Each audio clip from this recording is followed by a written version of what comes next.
अगर मैं आपसे पूछूं 5 ऐसी फिल्मों के नाम बताओ, भारतीय फिल्मों के नाम बताओ जिसे सुनकर या फिर जिसे देखकर आपको अपने भारतीय होने पर गर्व होता है, नहीं बता पाओगे। मैं बताता हूँ। साल 1997 से स्टार्ट करते हैं बॉर्डर, जो कि एक रियलिटी पर बेस्ड कहानी थी। उसके बाद 2001 में लगान, स्वदेश, चक दे इंडिया, 2002 में लेजेंड ऑफ भगत सिंह, 2005 में मंगल पांडे, 2019 में अक्षय कुमार की केसरी जो कि सुपर डुपर हिट रही, हर किसी को पसंद आया। और 2019 गए हुए तो ज्यादा टाइम भी नहीं हुआ, और उसके ठीक एक साल बाद यानी 2020 में जब इंडिया के ऑलमोस्ट सारे थिएटर्स बंद पड़े थे, उस टाइम पे रिलीज होता है अजय देवगन का तानाजी। ये फिल्म भी हर किसी को पसंद आता है, ये सुपर डुपर हिट फिल्म साबित होती है। Not in the terms of collection, बल्कि मैं बात कर रहा हूँ जो फिल्में आपको अपने भारतीय होने पर गर्व कराती है। क्या इसके बाद आपको एक भी नाम याद है? बीच में एक दो और फिल्में रिलीज हुई जो इंडिया के रियल हिस्ट्री पर बेस्ड थी, जो काफी अच्छी बन सकती थी, जैसे कि अक्षय कुमार का सम्राट पृथ्वीराज चौहान। लेकिन हम सब जानते हैं कि अक्षय कुमार ने इस फिल्म में क्या हगा है। अक्षय कुमार ने इतने शिद्दत से हगा है कि इस फिल्म को देखने के बाद लोगों को सम्राट पृथ्वीराज चौहान पर शक होने लगा। इसके अलावा अगर मैं आपसे पूछूं कि आप बताओ मुझे 4-5 ऐसे फिल्मों के नाम जो आपको अपने भारतीय होने पर गर्व कराता है, इन्हीं 2-4 फिल्मों के नाम आपको याद आएंगे, इसके अलावा कुछ नहीं। ठन ठन गोपाल। अब आप सोचो कि इंडिया की हिस्ट्री, इंडिया इतना पुअर है कि इनके पास खुद की कहानी नहीं। हमारे बॉलीवुड में कुछ ऐसे ऐसे डायरेक्टर्स हैं जो 600-600, 700-700 करोड़ रुपए खर्च करके एक अच्छी रामायण नहीं बना पाते। उनसे रियल हिस्ट्री पर बेस्ड एक ढंग की कहानी नहीं बन पाती है, और उस कहानी को लिखने की भी जरूरत नहीं थी। जो कहानी ऑलरेडी कई सौ सालों से लिखी हुई है, उसको नए तरीके से नहीं लिखना। इसके बाद भी हमारे यहाँ डायरेक्टर्स इतने महान है कि उनसे एक अच्छी ढंग की फिल्म नहीं बन पाती है। चलो इस बात को छोड़ो, मेरे दूसरे सवाल का जवाब दे दो। क्या आपको पता है कि हमारे इंडिया में हर साल कितनी फिल्में बनती है? नहीं पता? मैं बताता हूँ। इंडिया में हर साल 1500 से 2000 फिल्में बनती है। पूरे इंडिया की बात कर रहा हूँ। उनमें से अकेला बॉलीवुड 250 से 300 फिल्में बनाता है। आप मुझे उन 250 से 300 फिल्मों में से किसी 1-2-4 फिल्मों के नाम बता दो जो सुपर डुपर हिट हो, जिसकी कहानी अच्छी हो, जिस फिल्म ने आपके दिल और दिमाग में जगह बनाई हो, या फिर पिछले 1 सालों में कोई भी एक ऐसी फिल्म जो आपको अपने भारतीय होने पर गर्व महसूस करवाए। ये तो बात की मैंने बॉलीवुड का। इसके बाद तो बॉलीवुड के अलावा हमारे भारत में कई वुड हैं, जैसे टॉलीवुड, कॉलीवुड, मॉलीवुड, सैंडलवुड। ये सब मिलाकर, मैं सबकी बात कर रहा हूँ, सिर्फ बॉलीवुड की बात नहीं कर रहा हूँ। इनके पास कहानी नहीं है। फिर भी अगर देखा जाए तो साउथ इंडस्ट्री बॉलीवुड से कई गुना आगे है।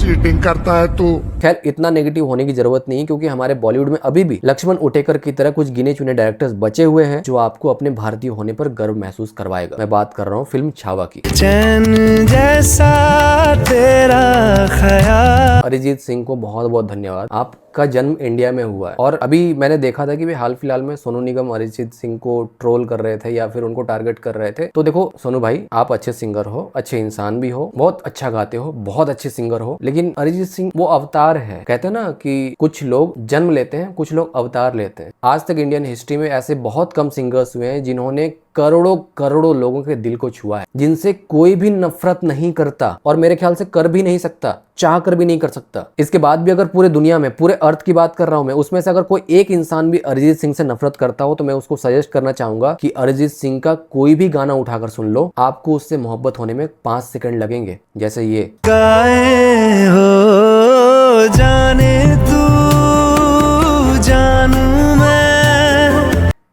गूजबम्स।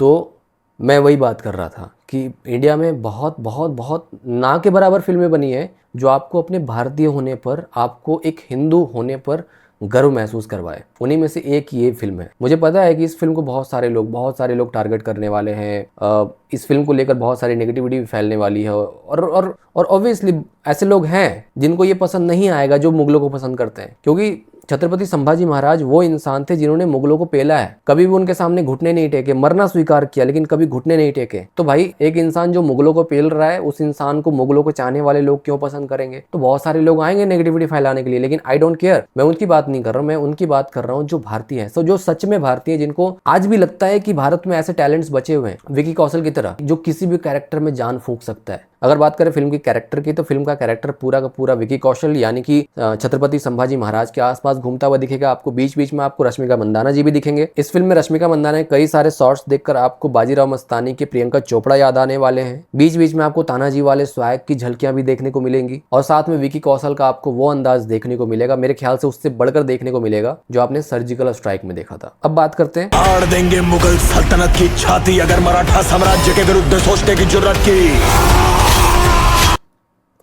एक बार को इमेजिन करो कि सेम डायलॉग अक्षय कुमार बोल रहे हैं। ना वे सपने सलामत रहेंगे, ना वे आंखें। कर लिया इमेजिन? लगा जोकरो वाला? बस यही वजह था कि अक्षय कुमार पर ऐसे हिस्टोरिकल बेस्ड फिल्म में जचती ही नहीं, सूट ही नहीं करता। तो ये कौन डिसाइड करेगा कि कौन सी फिल्म में कौन सा एक्टर सूट कर रहा है, किस फिल्म में किस एक्टर को कास्ट करना चाहिए? ये डायरेक्टर ही डिसाइड करेगा ना। तो मैं स्टार्टिंग में वही बात कर रहा था कि हमारे इंडियन फिल्म इंडस्ट्री में ऐसे ढंग के डायरेक्टर्स बहुत कम बचे हैं जो ये स्कैन कर पाए कि कौन सा एक्टर किस रोल के लिए जचेगा। आप उठा के देख लो अक्षय कुमार की सम्राट पृथ्वीराज। आप मुझे बताओ, क्या आपको उस फिल्म का एक भी डायलॉग याद है? आपने पूरे फिल्म में अक्षय कुमार को इतने रौद्र रूप में देखा? मैं क्या बात कर रहा हूँ, अक्षय कुमार को रौद्र रूप में क्या बात कर रहा हूँ मैं? जो इंसान अपनी मूछें नहीं संभाल सकता, जो इंसान अपनी मूछें नहीं उगा सकता फॉर अ कैरेक्टर जिसके लिए सैकड़ों करोड़ रुपए खर्च हो रहे हैं, और एक इंसान जो अच्छा एक्टर है लेकिन वो उस कैरेक्टर को जस्टिफाई नहीं कर पा रहा है, तो ये डिसाइड एक डायरेक्टर करता है कौन सी फिल्म में किस हीरो को कास्ट किया जाना चाहिए। एंड थैंक्स छावा के डायरेक्टर लक्ष्मण उटेकर को जो ऐसी फिल्में बनाई, और उससे भी ज्यादा थैंक्स कि उन्होंने इस फिल्म के लिए विकी कौशल को कास्ट किया।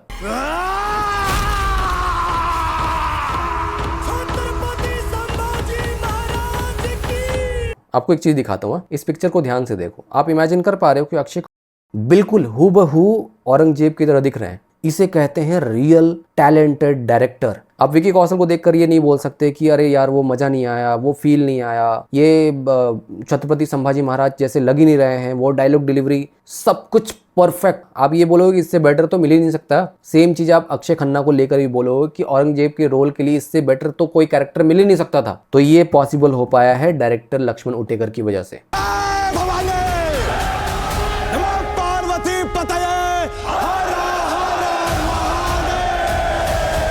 ये फिल्म 2 घंटे 42 मिनट की, जहां पर आपको 1 सेकंड भी अपनी पल की इधर उधर करने का मौका नहीं मिलेगा। लेकिन फिल्म के एंड तक जितना गर्व आपको अपने भारतीय होने पर होगा, उतना ही ज्यादा आपको दुख भी होगा। अब ये दुख क्यों होगा? फिल्म के एंड में आप रोओगे, लिटरली रोओगे। ऐसा क्यों है ये रिवील नहीं करूंगा। स्कूलों में अगर आपको पढ़ाया गया हो तो थोड़ा बहुत शायद आपको आइडिया हो कि छत्रपति संभाजी महाराज के साथ आखिर में क्या होता है। बाकी ज्यादा कुछ स्पॉइलर नहीं दूंगा। अगर आपने कभी हिस्ट्री नहीं पढ़ी है तो आई रिक्वेस्ट यू प्लीज अपने नियरेस्ट थिएटर में जाओ। आई नो आपको टिकट्स नहीं मिलने वाली है, बट जब भी एडवांस बुकिंग ओपन होगा फट से टिकट बुकिंग करके रखो। जो भी है, बड़े बूढ़े दोस्त दुश्मन सबको उठा के ले जाओ, ये फिल्म दिखाओ। अब एक 2.5-3 घंटे की फिल्म आपको इंडिया की पूरी हिस्ट्री तो नहीं समझा सकती, लेकिन मैं इतना तो दावे के साथ कह सकता हूँ कि ये 2.5-3 घंटे आपके लिए वर्थ होगा। इस 2.5-3 घंटे में आप वो कुछ सीखोगे, आप वो महसूस करोगे जिस पर आपको आने वाले सालों तक अपने भारतीय होने पर गर्व होगा। बाकी नथिंग मोर देन दिस। अगर आप इस फिल्म को नहीं देखने का प्लान कर रहे थे, या फिर आप सोच रहे थे कि कभी देख लेंगे, या फिर थिएटर से आउट होने के बाद जब नेटफ्लिक्स वगैरह वगैरह में आएगा तो तब देख लेंगे, तो यार प्लीज रिक्वेस्ट करता हूँ